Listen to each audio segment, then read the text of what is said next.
본문의 배경은 이스라엘과 유다 전쟁이 일어났습니다.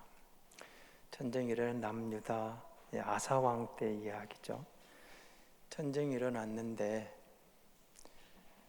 남유다가 북이스라엘을 감당할 만한 힘이 없었습니다.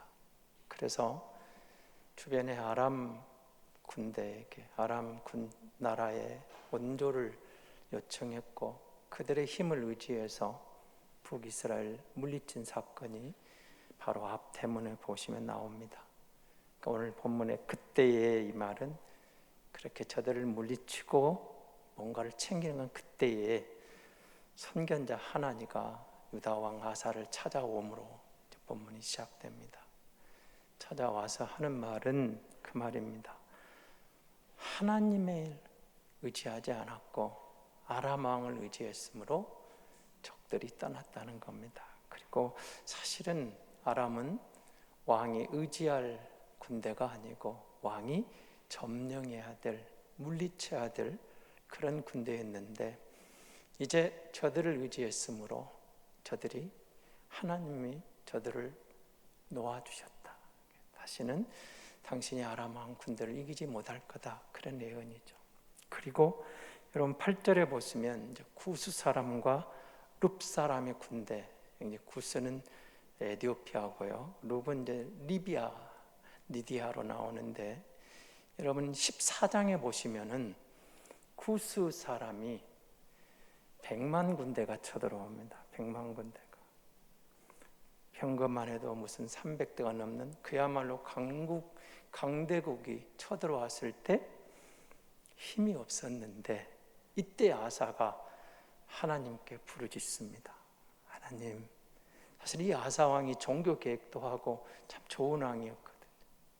하나님께 부르짖었더니 하나님께서 그 군대를 물리쳐줬어요. 그러니까 오늘 보면 이겁니다. 선견자 하나니가 와서 하는 말이 그거거든요. 아니, 하나님이 적군을 물리쳐주는 것을 경험해 놓고도 그때 왕의 군사가 아니고 우리 힘이 아니고 우리가 하나님을 의지했을 때, 왕이 하나님을 신뢰했을 때 하나님께서 그들을 무찔러준 바로 그 앞에 역사가 있는데 경험을 하신 왕이 어쩌면 이 상황에서는 하나님을 신뢰하지 못하고 이방 군대를 그렇게 의지했습니까? 이게 화가 될 줄 왜 모릅니까? 이 말입니다. 사실 그렇지 않은가요? 우리 역사만 보더라도 국내 문제로 외세가 들어오면은 국내 문제가 진압되는데 반드시 외세에 의해서 또 시달리는 것을 우리는 역사에 보고 있습니다. 근데 하나님을 의지하지 않았다는 겁니다. 그래서 놓아주었습니다. 그러면 여러분은 어떻습니까? 코로나19 상황이 여러분 작년에만 생각해도 이렇게 오래 갈 줄 누가 알았습니까? 1년이 지났는데요. 아무래도 올 연말까지는 갈 것 같거든요. 그럼 2년 동안 우리가 이 가운데 이렇게 헤맬 줄을, 힘들 줄을 누가 알았습니까? 그러면 이때에 예수 믿는 교회는, 예수 믿는 성도된 여러분과 나는 어디에 서 있는가? 우리의 믿음은, 우리가 그리스도인으로 이 시대에 예수 믿는 사람으로 서 있는 것은 다른 말로 바꾸면 하나님의 은혜를 입은 사람들입니다. 교회는 하나님의 은혜의 공동체입니다. 이때에 정말로 우리가 영적 성숙한 가운데서 그 하나님의 은혜 가운데 거하고 있는가? 자, 아사왕이 이전에 하나님의 은혜를 기억하고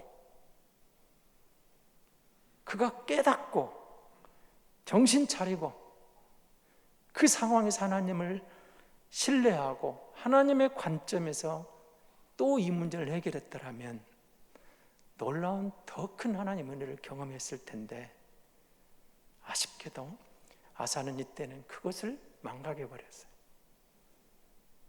오늘 예배하는 여러분은 은혜로 구원받았다는 성도들인데 더 깊은 은혜 가운데 젖어서 그 은혜 안에 머물러 살고 계시는가?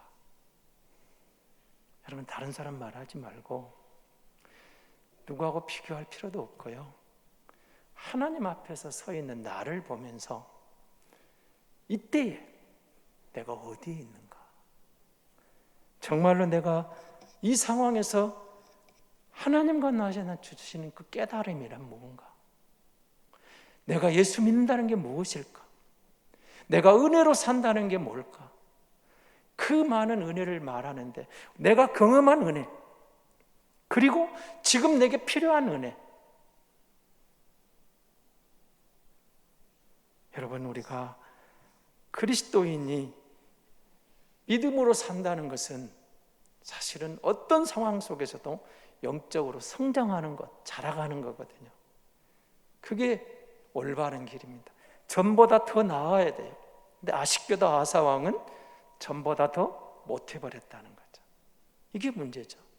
바울이 에베소 교회에 보낸 편지에서, 여러분 교회론이 있죠. 에베소서. 근데 4장 13절 이렇게 말합니다.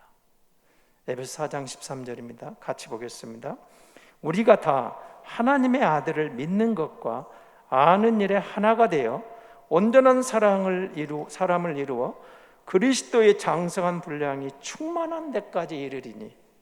또 이어집니다. 4장 15절입니다.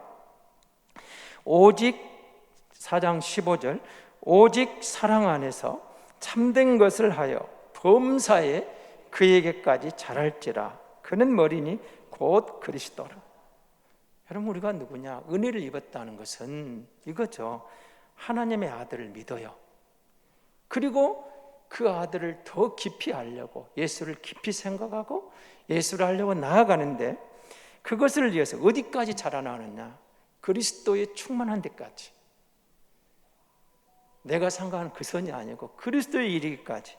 그리고 우리가 그 사랑을 잊고 보니까 우리에게 들어온 가치관이 뭐예요? 참된 것이에요. 선한 것이에요. 그것을 하는데 어디까지? 범사에, 모든 분야에서, 모든 면에서 그리스도에게까지 자라가는 거예요. 교회의 머리 대신 그리스도에게까지 자라나는 거예요. 그러니까 우리는 은혜를 입고 보니까 거기서 만족하고 끝나는 게 아니고, 퇴보하는 게 아니고 점점 더 자라가서 어떤 상황 속에서도 그리스도에까지 도달하는, 그리스도에까지 자라난다. 은혜로 산다는 사람들은 지난날의 은혜를 경험하며 감사하면서 오늘 더 은혜 속으로, 은혜의 깊이로 빠져가는 사람, 그 은혜로 사는 사람, 그거죠. 그렇다면 여러분은 무엇을 통해서 은혜를 받았습니까? 은혜 받았습니다. 그런 고백하죠. 여러분, 주의 은혜로 삽니다. 바울이 말한 나의 나된 것은 다 하나님의 은혜다. 여러분이 경험하는 그 은혜는 무엇입니까? 어디서 온 겁니까? 제가 사실 지난주에 풀 워셔 목사님의 그 은혜의 수단이라는 책을 읽으면서 이 설교를 준비했거든요. 제가 부족하지만 그래도 우리 장로님 기도하신 것처럼 한 주간 그 책과 성경을 씨름하면서 이 메시지를 준비하면서 제목을, 그 책 제목을 그대로 가져왔습니다. 은혜의 수단, 은혜의 도구. 우리가 은혜 말하는데 그 은혜가 어디서 올까? 여러분은 어디서 은혜를 경험했습니까? 내가 받은 그 은혜는 어디에서 온 겁니까? 은혜의 수단의 1번이 뭘까요? 말씀입니다. 하나님의 말씀이, 여러분, 그 말씀이 우리에게 깨달아질 때, 그 말씀으로 예수를 알아갈 때, 그 말씀으로 하나님의 은혜 안에 머물 때 세상의 그 요란한 풍조에 휩쓸려가지 않고 은혜 안에 견고히 서 있을 수 있는 힘이 되는 거죠. 우리의 마음에 얼마나 많은 요동치는 것들이 여러분 놉니까? 여러분 그런 경험 안 하신가요? 하루에도 수십 번씩 우리 마음과 우리 생각에 허튼 생각들이 얼마든지 공격해 와요. 자리 잡으려고 해요. 여러분들 그걸 물리칠 수 있는, 우리 어떤 감정 충동적인 것을 제어할 수 있는 힘이 내게 없더라고요. 그때마다 말씀을 기억하고 그 말씀이 떠오르고 그 말씀을 의지할 때, 여러분 그 말씀 때문에 잡념을 물리치고 그 말씀 때문에 풍조를 거스려서 그리스도를 향하게 하고 하나님을 보게 하시고 하나님을 기대게 하시고 하나님을 의지하게 하시는, 여러분 그게 우리의 신앙 아닐까요? 변덕스러운 게 아니고 올바른 선택. 갈라디아서 6장 16절에서 바울은 또 이렇게 우리에게 말을 합니다. 갈라디아서 6장 16절입니다. 무릇 같이 보겠습니다. 이 규례를 행하는 자에게와 하나님의 이스라엘에게 평강과 긍휼이 있을지어다. 여기 나오는 규례가 뭐죠? 말씀이겠죠. 또 헬라어는 이 부분, 이 글을 표준이라는 단어 캐논으로 쓰기도 합니다. 그러니까 이 말씀이 표준이 되어서 하나님의 자녀들에게, 이스라엘에게 평강을 주는 거예요. 긍휼을 베푸는 거예요. 말씀이 은혜의 통로인 거죠. 그래서 여러분 우리가 말씀대로 살자, 말씀에 주목하자. 지난주에, 저지난주에 어떤 장로님이 저에게 그런 말씀을 하시는 거예요. 하나님의 말씀을 읽기만 해도 변화가 됩니다. 당신의 경험을 말하겠죠. 하나님의 말씀을 읽기만 해도 변화가 일어나더라는 거예요. 그러니까 무엇을 가까이 하냐에 따라 사람이 달라지잖아요. 여러분 세상에 많은 것들이 우리를 미혹합니다. 세상의 가치, 믿음이란 건 뭘까요? 세속적인 그 가치를 저버리고 하나님의 가치로 변화된 사람들이 말씀을 붙잡고 하나님의 걸음 걷는 게 믿음의 길 아닐까요? 우리의 가치관이 달라진 거죠. 그래서 성경이 우리에게 말해주는 것은 사실은 세상 지식이 아니잖아요. 세상 지식은 여러분이 학교에서 배운 것, 그리고 여러분이 전공 과목이 성경보다 훨씬 우리에게 세상의 지식을 줍니다. 근데 성경은 거기 그런 것에 대한 지혜도 주지만 주는 게 있어요. 그러나 정말 우리가 세상의 지식은 학교에서나 경험에서 얻어지는, 삶에서 얻어지는 거고, 성경은 오직 예수 그리스도거든요. 처음부터 끝까지 예수 이야기입니다. 예수 이야기. 창세기부터 계시록까지 모든 인물, 모든 사건, 모든 역사를 통틀어서 예수 그리스도를 소개하는 거예요. 그래서 여러분 말씀을 보면 그리스도를 만나는 거예요. 그리스도를 만나고, 그래서 예수 그리스도를 만나고 보니까 뭐가 나오는 거예요? 바울이 나의 나된 것은 다 하나님 은혜라고 말하면서 한 이야기도 있습니다만은, 많은 믿음의 선진들이 이런 고백을 합니다. 세상의 그 어떤 것보다 예수 그리스도가 내게는 넘버원입니다. 그런 고백 많이 돼요. 여러분은 고백은 어떻습니까? 다시 말하면 여러분이 원하는 그 어떤 것도 예수 그리스도와 비교될 수 없습니다. 내가 원하는 그 어떤 것도 예수님하고는 바꿀 수 없습니다.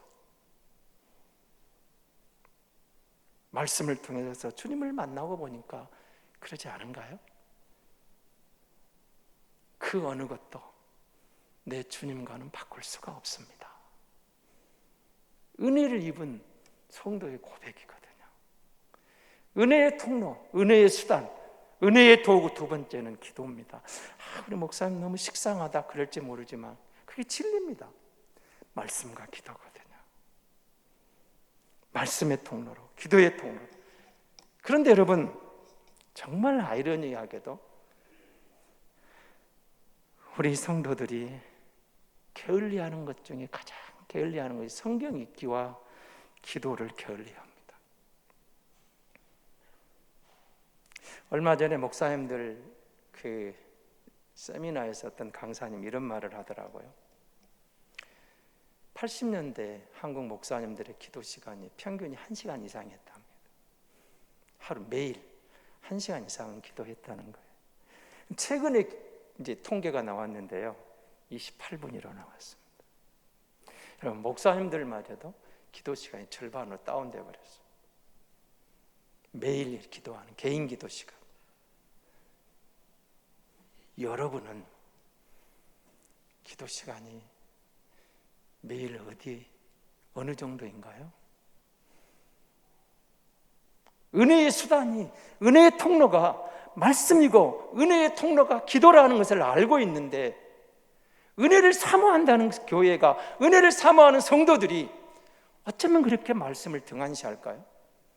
어쩌면 그렇게 기도를 멀리할까요? 여러분, 우리가 그런 이유가 있겠죠. 나는 스스로 충분하다고 생각할 수도 있습니다. 이만큼 됐어. 그리고 믿음이 부족한 것을 자각하지 못할 때, 아사가 이전에 그 이디오피아 100만 군대를 믿음으로 이겼던 것을 기억한다면 더 성장해서 이 정도쯤은 더 큰 은혜 가운데서 믿음으로 감당했었으면 얼마나 멋있었겠습니까? 그런데 그의 종교 계획이, 그의 은혜가 시간이 지나면 퇴보해 버린 거예요. 성장해야 되는데, 그 해가까지 자라라겠는데, 몸된 그리스도에게까지, 머리 대신 그분에게까지 자라가라, 자라가라, 자라가라고 성장을 이야기하는데 멈춰버린 거예요. 아니, 퇴화되어 버렸어요.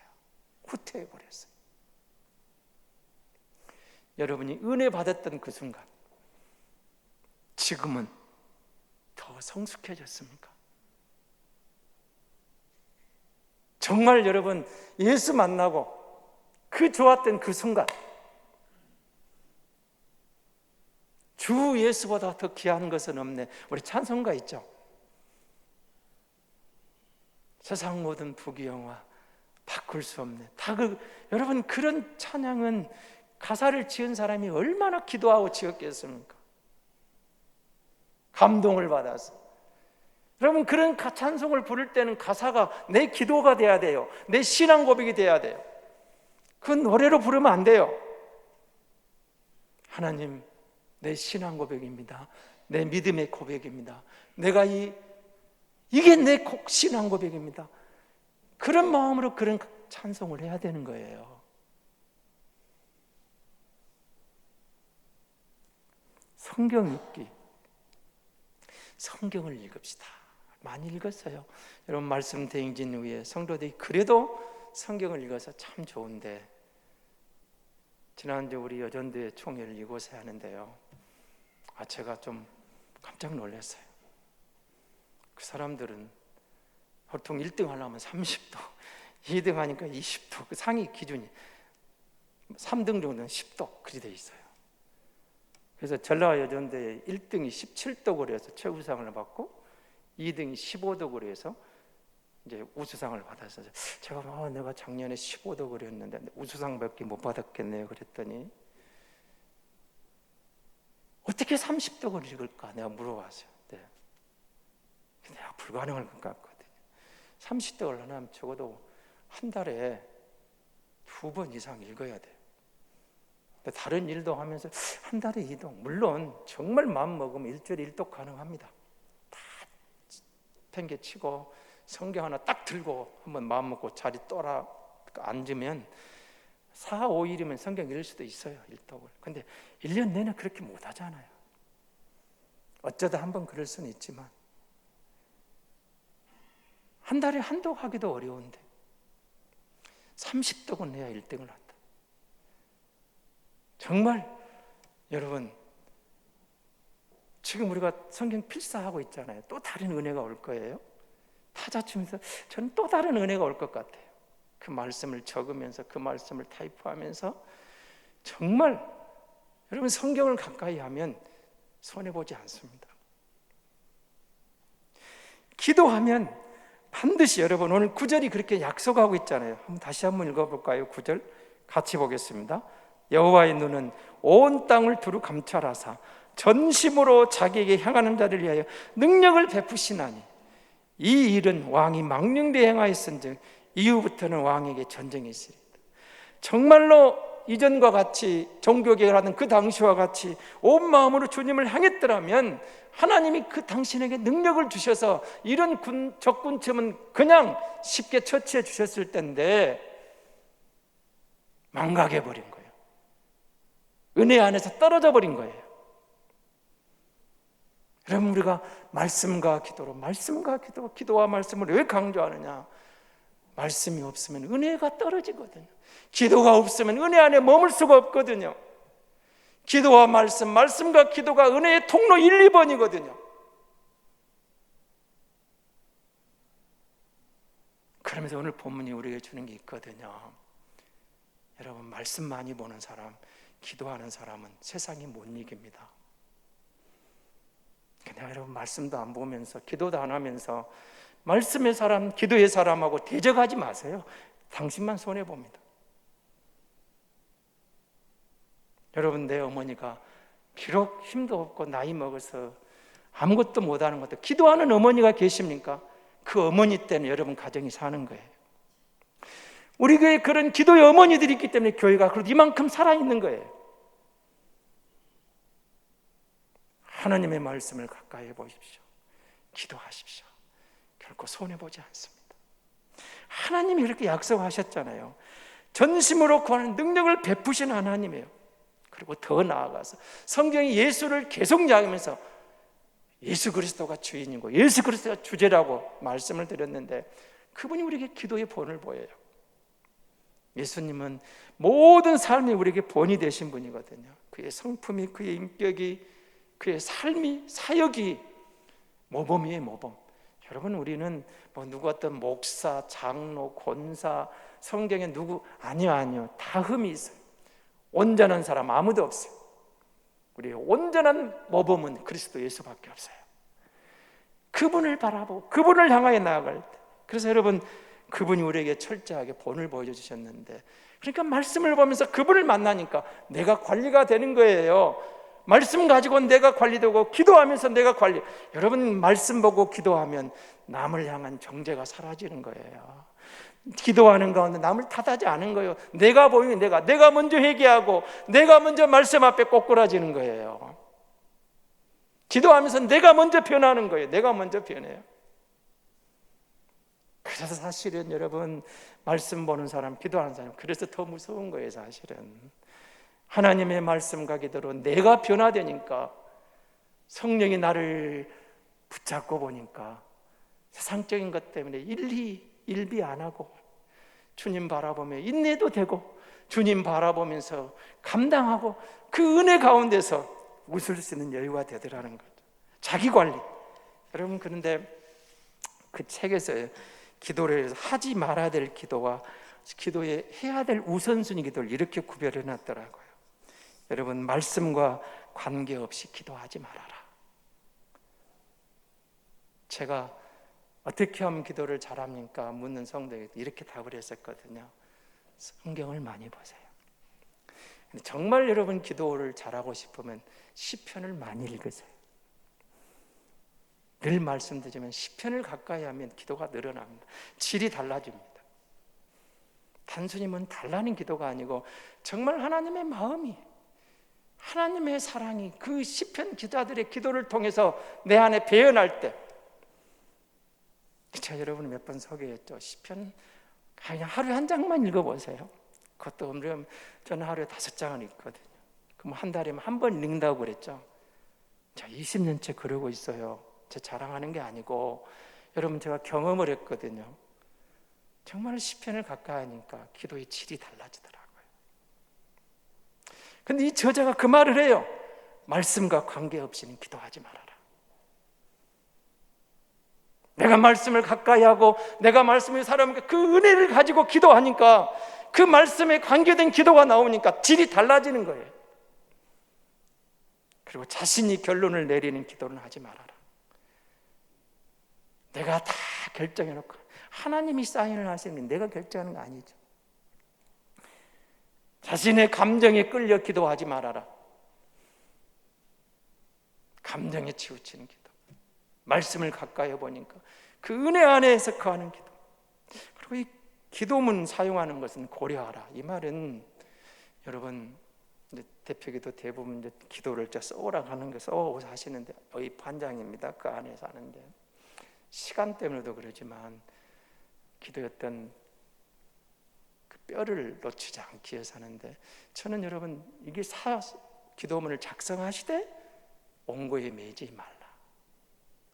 이건 저희가 신학교 때 교수님들 배운 게 그거거든요. 설교 원고를 만들 때 설교할 때 원고에 매이지 말아라. 혹시 여러분 예배 이렇게 순서 뒤에 계시다가 1부, 2부 제 설교를 들으면 때로는 전혀 다를 수가 있어요. 제가 똑같거든요. 뼈대는 안 놓쳐요. 그러나 1부, 2부에 조금 뭔가 아쉬우면 예화가 바뀌어지기도 하고, 그리고 강조점이 달라지기도 하고, 기본 원고는 같고 뼈대는 갖고 있대.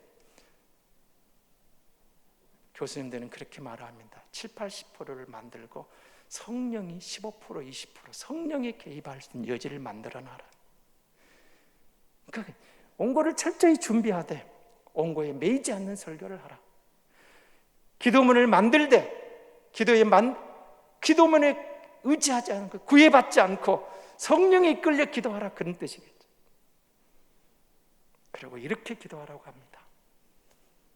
주기도문인데요, 그 중에 3가지만 강조해요.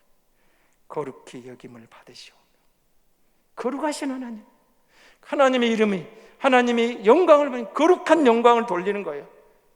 그리고 나라가 임하기를, 하나님의 나라가 우리 가운데 임하기를 원합니다. 그리고 뜻이 하늘에서 이룬 것처럼 땅에서도 이루어지라, 이렇게 기도하잖아요. 거룩하신 것을, 하나님의 나라가 임하기를, 하나님의 뜻이 이 어려움 속에서도 하나님의 섭리와 역사와 순리를 믿기 때문에 하나님의 뜻이 이루어지기를 원합니다.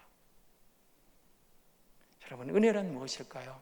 제가 주보에다 여러분 넣어놨는데요, 인간은 하나님의 은혜를 떠났습니다. 그것이 죄를 지은 거거든요. 은혜를 떠난 자에게 주어지는 것은 심판이 있다고 성경은 경고합니다. 다시 본래 인간으로 회복해서 주님께로 돌아가는 것이 그 은혜의 본질이 용서, 그리스도의 십자가, 주님 하나님의 용서거든요. 그래서 은혜란 그리스도의 십자가를 통한 우리를 구원하신 하나님의 사건입니다. 이게 가장 큰 은혜입니다. 인간이 은혜를 자신의 것으로 가지기 위한 유일한 방법은 그 그리스도 예수를 믿는 것, 이곳 외에는 없습니다. 그리고 그 은혜 아래서 새로운 생명을 가진 성도들이 정결한 삶으로 그 원칙에 따라 살아가는 것이 우리가 갖는 믿음의 여정, 성숙, 성화의 과정입니다. 그러니까 말씀 가운데, 기도 가운데 계속 성화되어 가는 거예요. 그리스도의 영을 주셔서 우리의 매일 삶 속에서 우리 안에 가여 이끌어 가신 성령님의 은혜로 그 은혜에 합당하게 살아가는 자가 하나님을 생각하면 너무 감사해서 헌신도 하고 거룩한 삶으로 그 은혜 가운데서 하나님께 내가 뭔가 할 수 있다는 은혜에 감사하면서 봉사가 나오는 거고 헌신이 나오는 거예요. 은혜를 입은 자가 봉사할 수 있고 진정한 봉사를 가할 수 있고, 은혜를 입은 자만이 헌신할 수 있는 거예요. 은혜를 모르면 헌신 못해요. 돈 많다고 헌신하는 게 아니에요. 은혜를 입은 자가 진정한 헌신을 할 수 있는 거예요. 매력 있는 그리스도인이 누굴까요? 여러분이 정말 매력 있는 거예요. 사실은 말씀 가운데 은혜를 경험한 사람이 매력 있는 그리스도인이죠. 여러분, 바울이 로마서에서 뭐라고 하면 다음 보고 말씀을 마치려고 합니다. 로마서 8장 32절입니다. 보십시오. 매력 있는 것을 한번 같이 보겠습니다. 자기 아들을 아끼지 아니하시고 우리 모든 사람을 내주신 이가 어찌 그 아들과 함께 모든 것을 우리에게 주시지 않겠느냐. 로마서 6장 14절입니다. 제가 너희를 주장하지 못하리니 이는 너희가 법 아래 있지 않고 은혜 안에 있습니다. 우리가 웬사람 주의 은혜 안에 들어와 있습니다. 하나님의 아들을 깎이장 주신 그분이, 다 내주신 그분이, 가장 소중을 내주신 그분이 뭘 아끼겠냐 그 말이에요. 말씀 가운데, 기도 가운데 은혜를 사모하면 최상의 것을 주시겠다는 약속이잖아요. 가장 좋은 걸 주시겠다는 약속이잖아요. 그러면 우리가 말씀과 기도 가운데 은혜 안에 거하면 하나님은 자기 백성을 살피시고 바로 그들에게 가장 좋은 것을 주시는 자비로우신 아버지 하나님이신 줄 믿습니다.